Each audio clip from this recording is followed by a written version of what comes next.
Genèse, chapitre 12. L'Éternel dit à Abraham, « Va-t'en de ton pays, de ta patrie, de la maison de ton père, dans le pays que je te montrerai. Je ferai de toi une grande nation, et je te bénirai. Je rendrai ton nom grand, et tu seras une source de bénédiction. Je bénirai ceux qui te béniront, et je maudirai ceux qui te maudiront, et toutes les familles de la terre seront bénies en toi. » Abraham partit, comme l'Éternel le lui avait dit, et Lot partit avec lui. Abraham était âgé de 75 ans lorsqu'il sortit de Charan. Abraham prit Saraï, sa femme, et Lot, fils de son frère, avec tous les biens qu'ils possédaient et les serviteurs qu'ils avaient acquis à Charan. Ils partirent pour aller dans le pays de Canaan, et ils arrivèrent au pays de Canaan.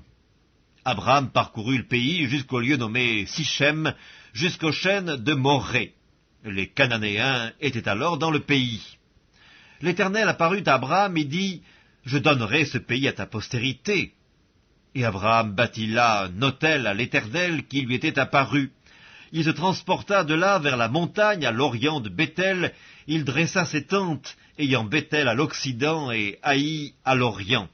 Il bâtit encore là un autel à l'Éternel, et il invoqua le nom de l'Éternel. Abraham continua ses marches en s'avançant vers le midi.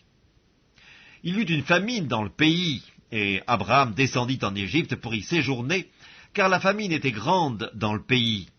Comme il était près d'entrer en Égypte, il dit à Saraï, sa femme, « Voici, je sais que tu es une femme belle de figure. Quand les Égyptiens te verront, ils diront, « C'est sa femme !» et ils me tueront et te laisseront la vie.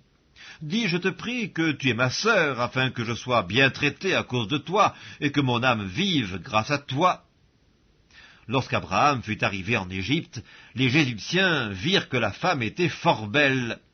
Les grands de Pharaon la virent aussi, et la vantèrent à Pharaon, et la femme fut emmenée dans la maison de Pharaon. Il traita bien Abraham à cause d'elle, et Abraham reçut des brebis, des bœufs, des ânes, des serviteurs et des servantes, des ânesses et des chameaux. Mais l'Éternel frappa de grandes plaies Pharaon et sa maison au sujet de Saraï, femme d'Abraham. Alors Pharaon appela Abraham et dit, « Qu'est-ce que tu m'as fait? Pourquoi ne m'as-tu pas déclaré que c'est ta femme? Pourquoi as-tu dit, c'est ma sœur? Aussi l'ai-je prise pour ma femme? Maintenant, voici ta femme, prends-la et va-t'en. » Et Pharaon donna ordre à ses gens de le renvoyer, lui et sa femme, avec tout ce qui lui appartenait.